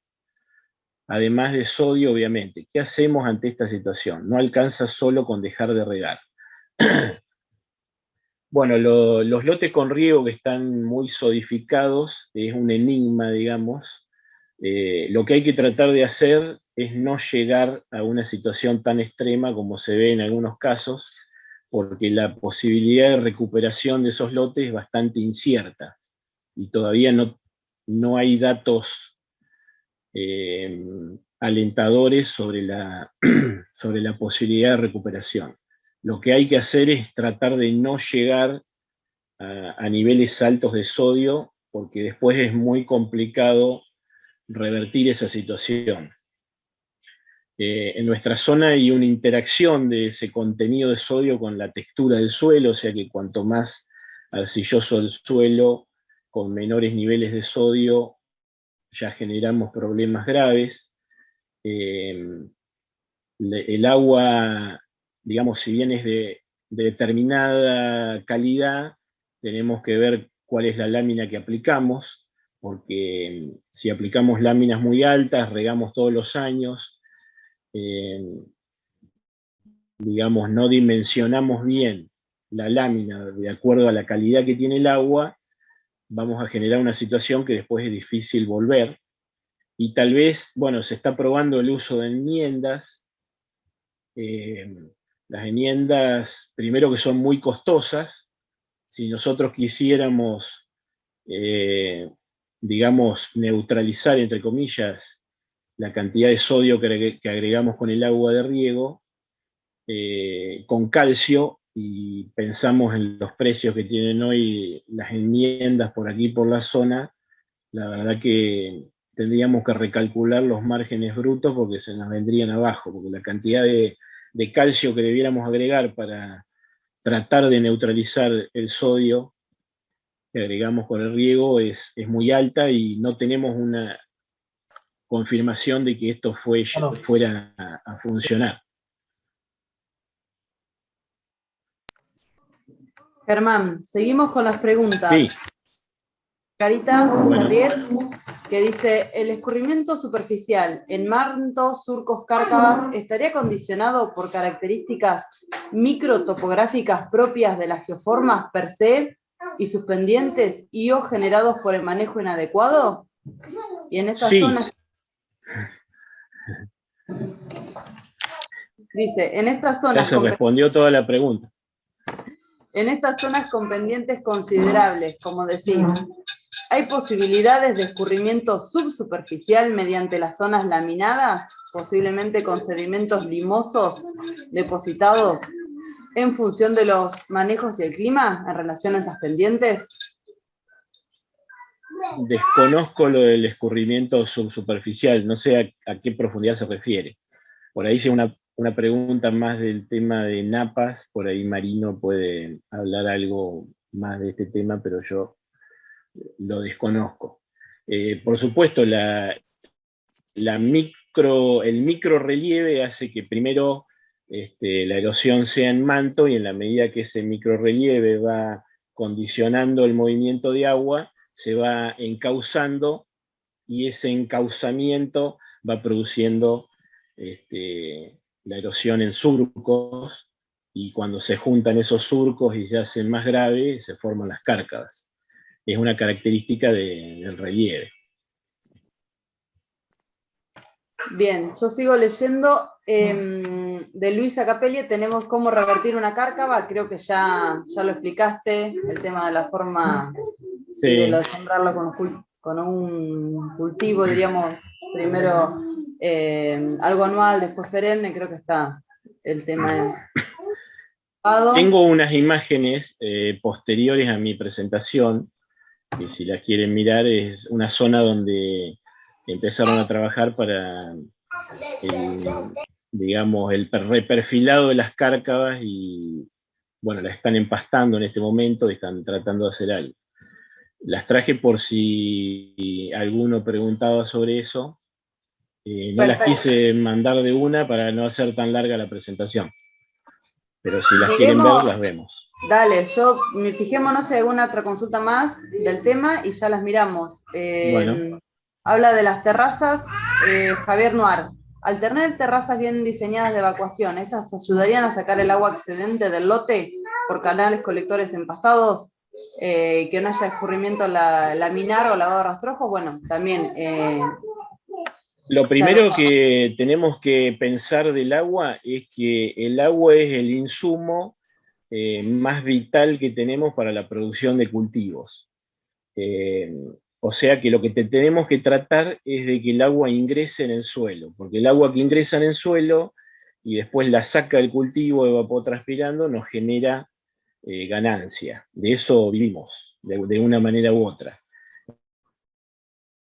Entonces lo que tenemos que tratar es de infiltrar la mayor cantidad posible de agua. Después de que tratamos de hacer eso, hicimos todo lo necesario a nuestro alcance con el manejo para que se infiltre el agua. Si ocurren excesos, tenemos que conducirlos de una manera que no sean erosivos. Y para conducirlos, algo de lo que yo hablaba hoy, de generar vías de agua empastadas, se le puede llamar, o canales vegetados, que tienen que tener una forma especial para que el agua no profundice y no erosione. O sea, la clásica cunetita en forma de B corta que tenemos al costado de los caminos, ese es el inicio de una gran pérdida de suelo. Lo que tenemos que hacer con esos canales vegetales es darle ancho, en forma parabólica, y tenerlos bien empastados para que puedan llevar el agua sin generar problemas. Y evitar que los aplicadores de los lotes nos quemen, Urquieta, por ejemplo, que lo veo ahí, que nos quemen los canales empastados. Turconi, también a vos te hablo. Los muchachos se harán cargo, dijo. Bueno, sin agresiones. Sin agresiones, pero sí, tenés razón, es cierto. Todos te lo dicen. Siguiendo con las preguntas, preguntan si hay condiciones en el sudeste que son graves y difíciles de recuperar. ¿Cómo hacer con esos suelos que no tienen un adecuado diagnóstico? ¿Cómo? Hay una consulta de Margarita, voy siguiendo el orden, dice... ¿Hay sectores en el sudeste bonaerense en condiciones graves de erosión y de difícil de recuperación? Como bien decís, es difícil recuperar los suelos si tampoco tenés un diagnóstico. Entonces, ¿cuál es tu opinión frente al futuro para revertir estas situaciones? Siendo que tenemos la... En realidad, como nosotros estamos perdiendo suelo, la palabra revertir, en realidad lo que revertimos es el proceso de erosión. O sea, tenemos que tratar de frenarlo y no dejar que avance. O sea, volver atrás no podemos volver atrás.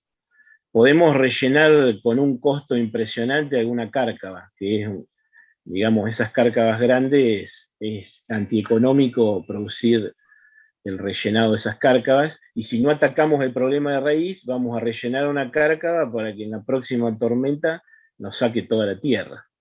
Justo eso es una pregunta que viene. ¿Cómo funciona el relleno de cárcavas? Ya que lo estás tocando por ahí. Y si se subsana, si se soluciona. En la mayoría de los casos, el relleno de cárcavas no es una solución viable económicamente. Se puede dar en algún caso. Tengo algunas imágenes de un caso que se rellenaron las cárcavas.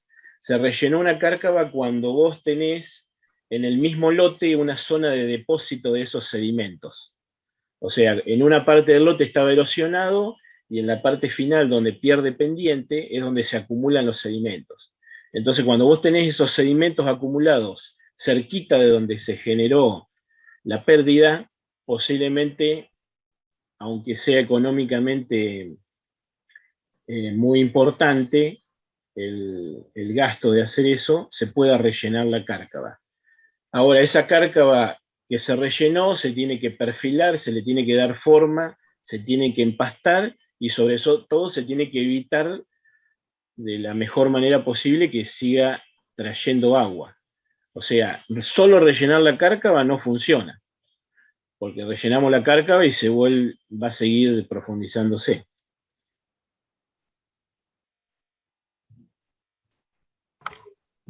Perfecto, sigo leyendo. Acá están preguntando cómo hacer con las aplicaciones, entiendo, habla de glifosato José Luis en las cárcavas empastadas. Todos entendemos que uno debe marcarle a su aplicador que debe respetar esas zonas, es algo... Bueno, acá tenemos algunos aplicadores, más allá del chiste que les hice. Los aplicadores son algunos de los que andan en el campo que tienen muy en claro los problemas de erosión, porque tienen que circular por esos lotes y tienen que atravesar todos esos surcos de erosión cuando van haciendo las aplicaciones.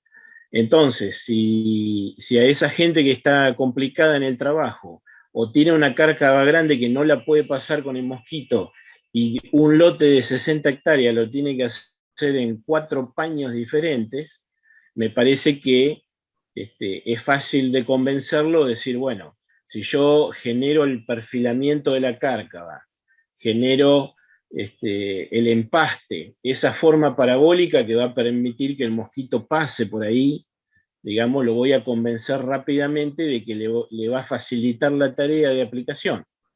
Por otro lado, con las nuevas tecnologías, el mosquito cuando entra al lote pasa por el costado de la cárcava, marcando todo el recorrido, y después puede aplicar con los sistemas de corte automático, puede aplicar en toda la superficie. Cuando el mosquito va a pasar por ahí, corta solo, digamos, ¿no? Lo único que tiene que hacer es manejar. Por ahí lo pueden explicar mejor ellos que están en eso. Pero digamos, es una solución conjunta, porque tener ese problema en el lote le genera problema también a los contratistas, no solo a los aplicadores, a los que siembran, a cualquiera. Entonces, si entre todos, digamos, nos ponemos de acuerdo en algunos tips, es fácil llevar a cabo todo, digamos. Lo que por ahí es más complicado es cuando hay algo de deriva, pero bueno, eso suponemos que si tenemos un aplicador responsable no va a aplicar cuando tengamos viento. Sí, Germán, totalmente de acuerdo. Comparto la idea de que es mucho más fácil evitar quemar ese cultivo de cobertura que estar esquivando las cárcavas y demás. Que es algo que generalmente lo haces un año, porque si después ese lote lo sembrás completo, parejo, generalmente tiende a desaparecer esa cárcava, si se hacen bien las cosas. Pero sí, es así. Y es cierto, o sea, lo único que puede haber es un poquito de deriva ahí dentro, pero se puede esquivar, o sea, la misma computadora, el mismo sistema de mapeo te permite marcarlos y obviamente.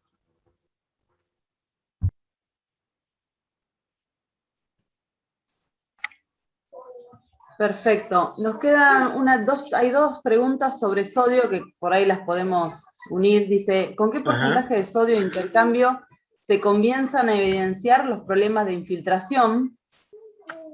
Y la otra pregunta es, ¿cuál es el valor del sodio umbral para que empiece a generar problemas? O sea, le estamos contestando a José y a ver si encuentro la otra, a Francisco, sobre el sodio y sus umbrales.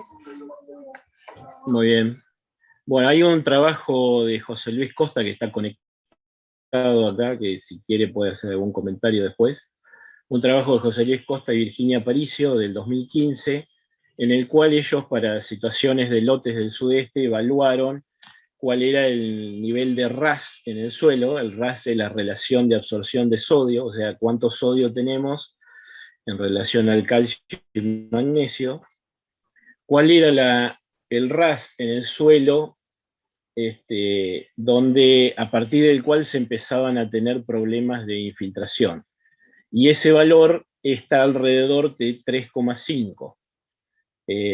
Pero digamos, es un valor indicativo. O sea, como hay una interacción con la textura del suelo, puede ser que suelos de textura más arcillosa, en un valor inferior a ese ya empiecen a tener problemas. Y puede ser que texturas un poco más gruesas soporten un poquito por encima de ese valor. El tema es que cuando tenemos suelos erosionados, nosotros, como tenemos en el perfil de suelo, en el desarrollo, se va acumulando arcilla por lisiviación, en la medida que nosotros perdemos suelo, el contenido de arcilla empieza a aumentar, porque está aflorando la parte inferior del suelo en la superficie. Entonces, cuando tenemos lotes que tienen historia de mucha labranza, de mucha pérdida de materia orgánica, de pérdida de los primeros centímetros con erosión, a veces con valores muy bajos de sodio, ya tenemos un problema de la estructura del suelo y problemas de infiltración. O sea que ese valor lo tiro como un indicador, como un indicativo, como un acercamiento, pero hay situaciones en que con menos de esos valores ya se tienen problemas. Perfecto. Quedan 2 preguntas y pasaríamos a las fotos que nos están pidiendo todos que pongas. ¿En cuánto afecta el pie de pato? Dice, ¿en cuánto afecta el pie de pato solo en 5 centímetros? ¿Se produce una capa laminar? No sé si se... Si el pie de pato está aplicado a una velocidad adecuada y con una humedad adecuada del suelo, no debieras tener ningún problema. Posiblemente, si la humedad no es adecuada, te pueda generar algún problema, pero ya no es un problema del pie de pato en sí, sino en las condiciones que generaste la labranza. Como puede ser, digamos, si vos haces una labranza en una condición que no es la ideal, podés generar problema con cualquier tipo de labranza. Perfecto. Queda una consulta de Alejandro Bolton, dice, en Tandil, zona Fulton, en octubre del año pasado llovió 140 milímetros en 1 hora. Ese valor estaría sobrepasando los valores máximos de I30, borró todas las terrazas. Alejandro, el EI30 es la intensidad, digamos, la fuerza erosiva de las precipitaciones. Digamos, con solo el valor de los milímetros, no podemos tener el valor de I30, o sea que no te lo puedo decir así. Por supuesto, es una cantidad de milímetros muy importante en un corto tiempo, es una lluvia muy intensa, que, bueno, puede poner a prueba en este caso las terrazas. Recordá que cuando se hacen las terrazas y cuando se utilizan las lluvias para diseñar las terrazas en cuanto al caudal que puedan conducir, en el caso que sean terrazas de desagüe o que sean terrazas de absorción y estén preparadas para determinado caudal, cuando se hacen todos esos cálculos de dimensionamiento, uno elige determinadas lluvias para diseñar esas terrazas que tienen que ver con una probabilidad o con un periodo de retorno. ¿Qué quiere decir esto? Que vos tenés que hacer una estructura en el campo y te vas a tener un costo determinado. Bueno, esa estructura la haces de un tamaño determinado en función de la probabilidad de que ocurra determinada precipitación. Entonces, cuando a vos te ocurre, puede ser que vos tengas muy bien diseñadas las terrazas, pero te ocurre una precipitación que muy mayor, digamos, para lo que vos diseñaste la terraza. Entonces, aunque tengas todo bien diseñado, que tengas bien cubierto el paño con buena infiltración, puede ser que esa terraza se vea sobrepasada. Y podría pasar, digamos, que este evento que vos decís de 140 milímetros en 1 hora pueda ser el caso. Hay otros casos que no están bien diseñadas las terrazas, no están bien distanciadas, como es el caso que yo mostré en la imagen, y ahí con una lluvia menor se tuvo un problema muy grande. Pero bueno, esos eventos extraordinarios pueden estar siendo de una dimensión mayor para la que fueron preparadas las terrazas.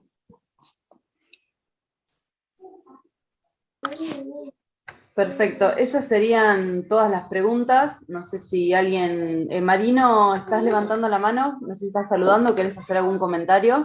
No, solo un comentario muy chiquitito sobre justamente la intensidad esa. Si en una hora fueron 140, uno podría esperar que por lo menos en media hora fueron 30 milímetros, y eso, si uno toma las curvas intensidad, duración, frecuencia de acá de Balcarce, que hicimos en el INTA, eso tomaría una lluvia con un tiempo de retorno de 25 años, que es normalmente bastante más de lo que se usa para diseño de terraza. O sea, es una lluvia que ya entra en el rango de las tormentas más intensas y excepcionales, o sea, de baja frecuencia. Se fue un tormentón. O sea, nada más, tomando en cuenta, suponiendo que las intensidades, la distribución de frecuencia de las intensidades sea la misma acá y en Tandil. Nada más que eso. Muy bien, es una buena valoración.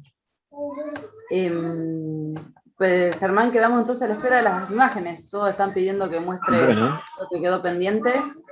Y si alguien más tiene otra duda, ¿ahí se ve? lo va diciendo. ¿Sí?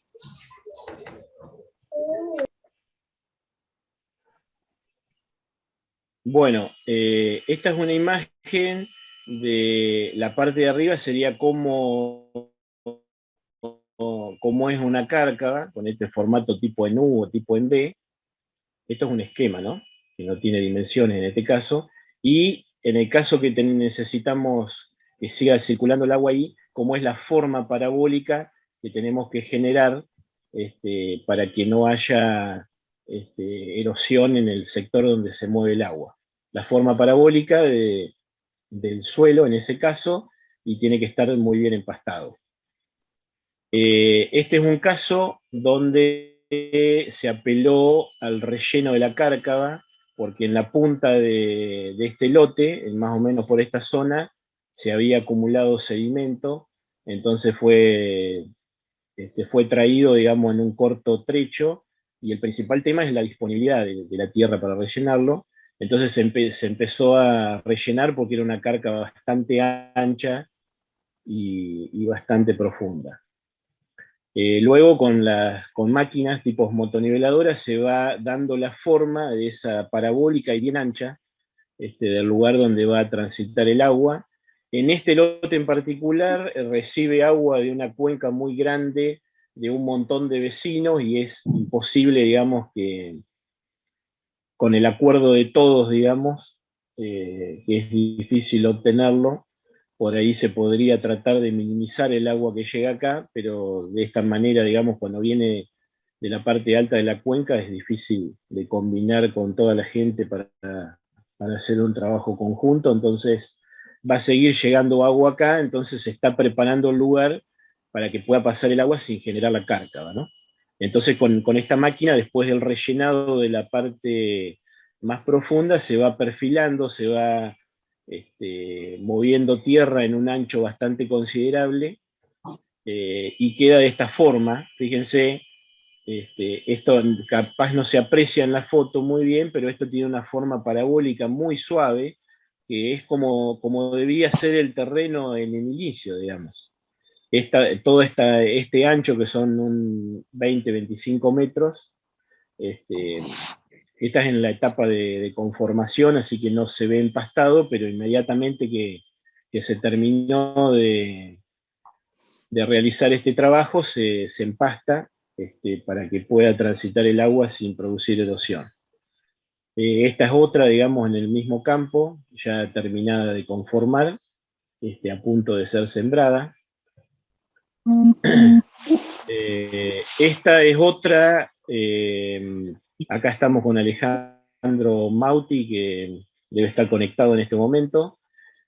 Acá también tenemos una sección parabólica, acá había una carca que fue reperfilada, en este caso no hubo relleno, creo recordar que no hubo relleno, sino que con la tierra de los costados que se fue dándole la forma, se termina de perfilar, y en este caso se sembró el mismo cultivo que se sembró en el lote, está sembrado acá, que es una soja. O sea que en este caso, digamos, puntual, que es una situación puntual, no, digamos, no se volvería un área improductiva, sino que tal vez con algún problema de menor rendimiento, porque hay una capa más chica, digamos, más cortita de horizonte A, pero, digamos, se convirtió en una zona productiva, algo que, que anteriormente era una cárcava. Este es otro caso donde había problemas de compactación en el suelo y se pasaron 2 cinceles y algunos discos para acomodar el suelo. El suelo quedó muy mullido.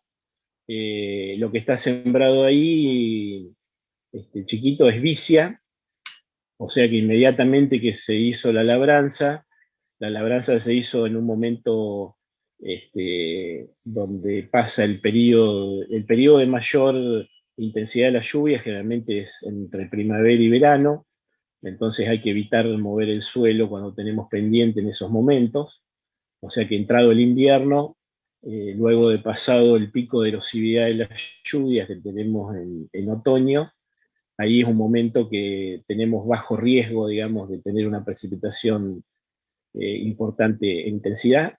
Ese sería un buen momento para hacer una labranza para descompactar. Inmediatamente que se hizo la labranza, como la labranza nos va a disminuir la cobertura del suelo, este lote venía en directa, enseguida, digamos, se sembró un cultivo puente, que es una vicia, que bueno, además de generar cobertura, digamos, no va a generar nitrógeno para el cultivo siguiente. Después de todo este trabajo, no recuerdo bien la lluvia, pero fueron más de 100 milímetros. Bueno, no hubo ningún problema con esa lluvia, fue totalmente absorbida por el suelo sin generar ninguna zona de escurrimiento.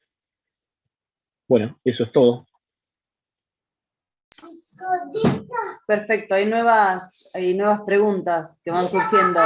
Irene pregunta, ¿qué opinas de los rollos para rellenar y empastar?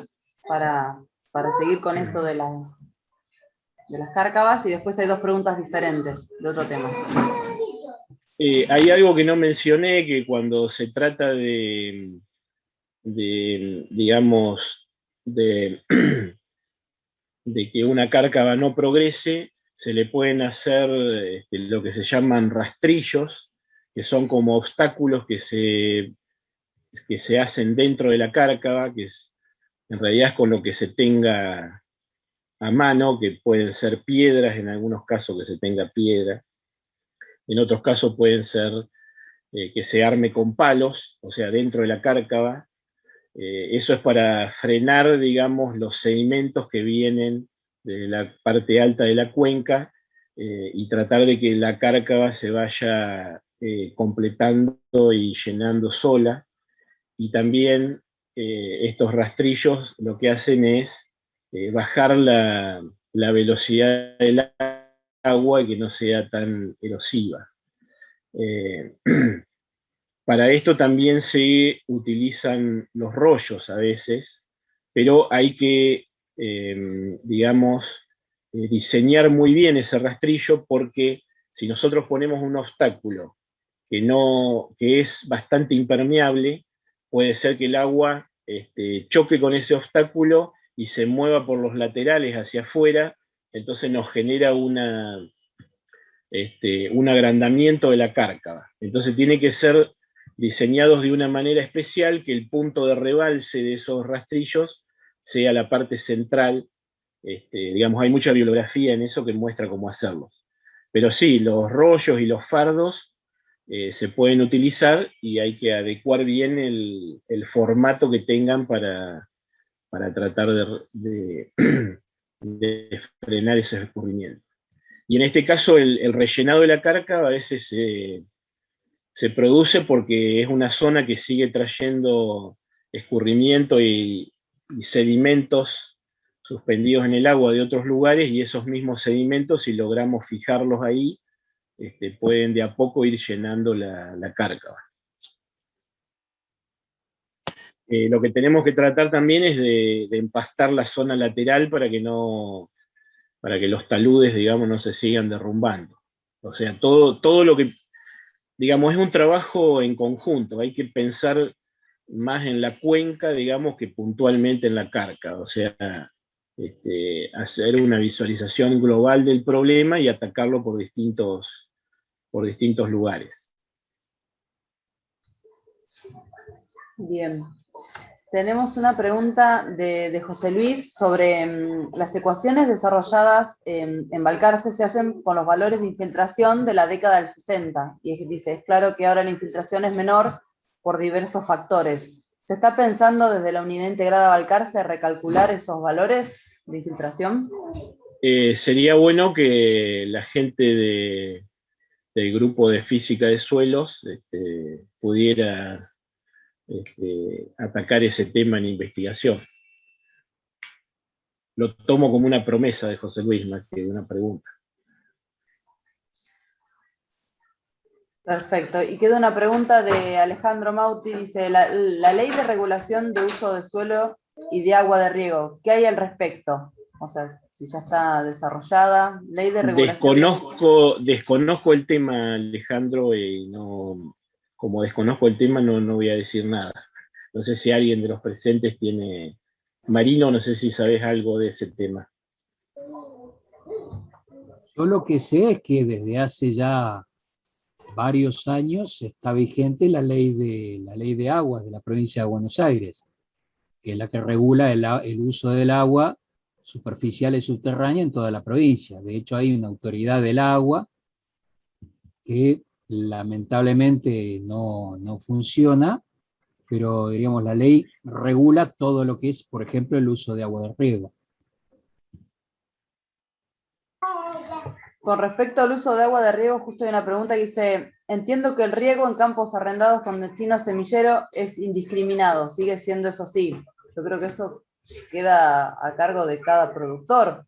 Es decir, no sé si la ley hoy por hoy determina para semilleros una cantidad de uso, una cantidad de milímetros, y para el otro tipo de riego otro. No sé si se entendió la pregunta. Lo que la ley impone es, primero, en dar un permiso para el uso del agua subterránea, del agua de riego, en función a la disponibilidad de agua que hay ahí, y de el volumen de agua que se piensa usar.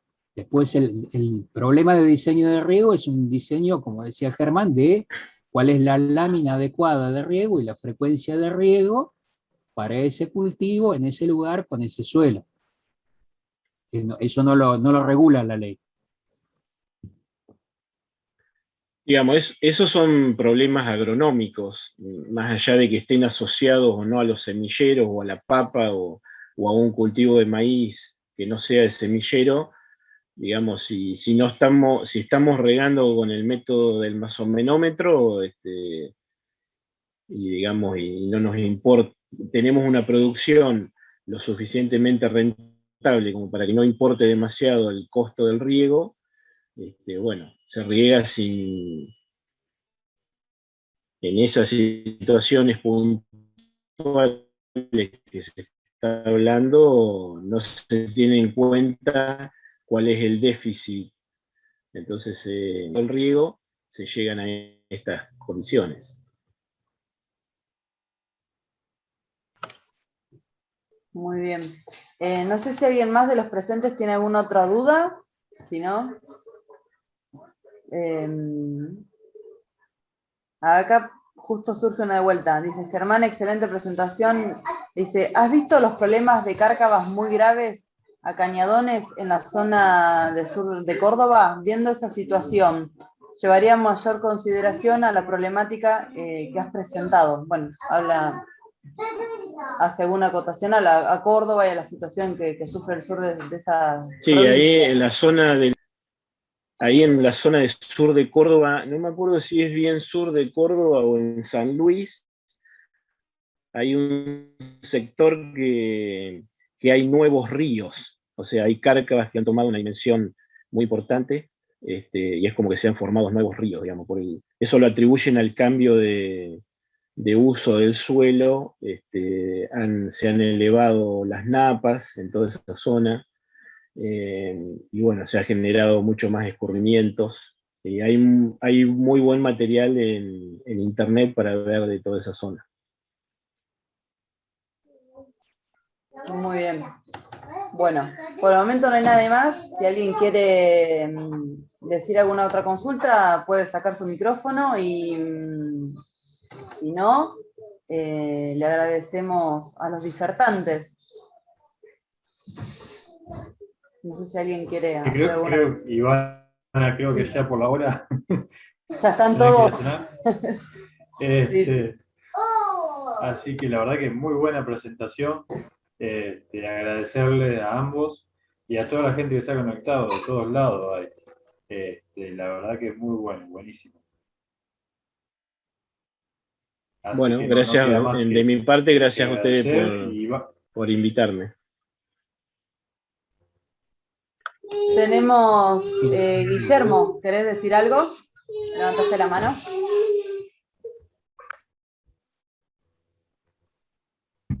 Sí, solamente, bueno, felicitarte, Germán, muy bueno lo que mostraste, y simplemente es dar alguna opinión respecto a algunas cosas que se han preguntado y se han dicho.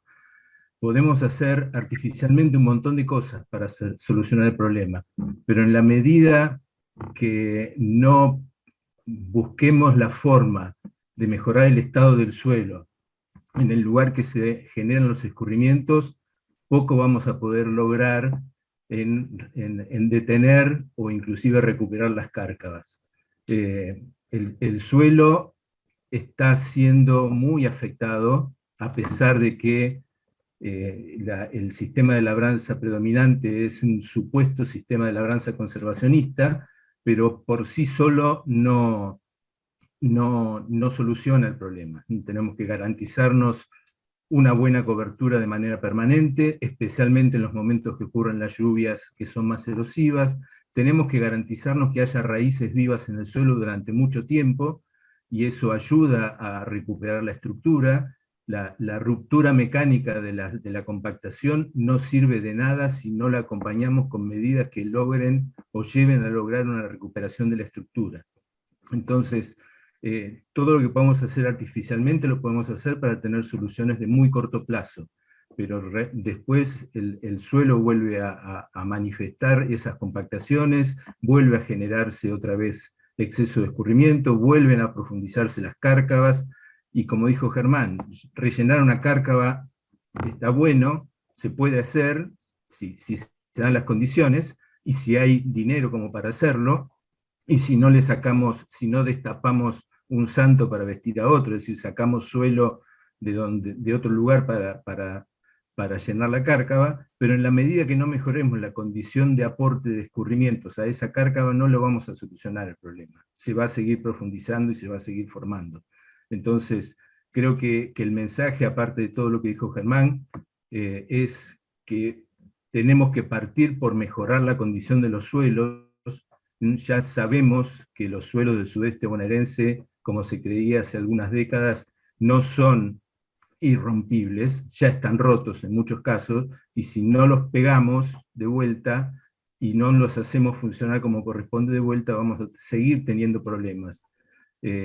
Y realmente eso es una conciencia generalizada que todos los que estamos relacionados con la producción tenemos que tener, porque el suelo es uno de los recursos naturales que sustenta la producción, y en la medida que no lo tengamos funcional vamos a tener problemas en muy corto plazo, que ya los estamos teniendo, pero van a ser muy grandes. Eso nada más. Muchas gracias. No, gracias Guillermo por el aporte. Muy bueno, Sin duda, gracias. esta charla también se da en el marco de que pronto es la Semana Nacional de Conservación de Suelos y por eso surgió esta iniciativa de trabajar con la facultad, con la unidad integrada. Y bueno, agradecemos a Maxi, no sé si lo mencionaste Claudio, que hoy no nos pudo acompañar, Maxi Aiza, que fue parte de la organización. Sí. Todo el área de Sí, suelos. exactamente, agradecerle a Maxi. Sí, disculpe. Agradecerle a Maxi porque fue el que nos hizo los contactos y todo. Bueno, no pudo participar, pero igual estuvimos en contacto vía chat. Así que gracias. No sé, Guillermo, si querías hablar algo de lo que tienen previsto ahora por el mes del suelo.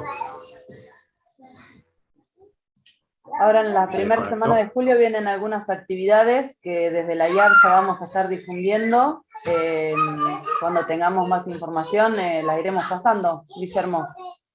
Sí, bueno, el 7 de julio es el Día Nacional e Internacional de la Conservación del Suelo, y bueno, todos los años se organiza a partir de la Asociación Argentina de la Ciencia del Suelo una serie de eventos.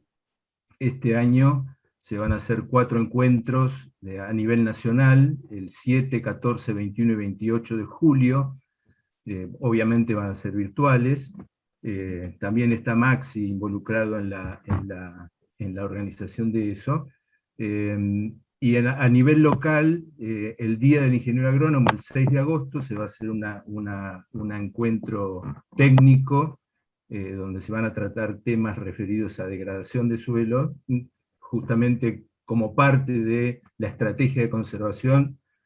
Hay otras formas de degradación que contribuyen, como dijo Germán, o sea, contener la erosión se puede lograr, pero si no mejoramos la condición del suelo va a ser muy difícil. Entonces este año el eje va a estar alrededor de otros tipos de degradación aparte de la erosión que hacen a la conservación del suelo. Y además a nivel local de Balcarce específicamente se está organizando, ya está lanzado un concurso de murales para chicos de escuelas primarias y secundarias que a través de murales puedan llegar a difundir el mensaje de la necesidad de conservar el suelo a la comunidad en general. Así que bueno, esas son las actividades que se van a hacer a nivel nacional desde la asociación, junto con el INTA y junto con las distintas facultades, y a nivel local entre la unidad integrada, la Asociación Argentina, la Asociación de Ingenieros y el Colegio de Ingenieros Agrónomos y Forestales.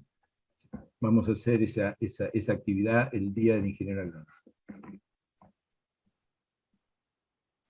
Perfecto, muchas gracias. Bueno, creo, Ivana, que no queda más que agradecerles a todos nuevamente por la exposición y por participar. Así que gracias. Muchísimas gracias a todos. Vamos a hacer el intento de subir esta grabación al canal de YouTube de la asociación. Esperamos no tener inconvenientes en eso, y de hacerlo vamos a mandarle por mail el link de esa charla en YouTube cuando quede subida. Bien. Muchas gracias. Gracias. A ustedes. Gracias.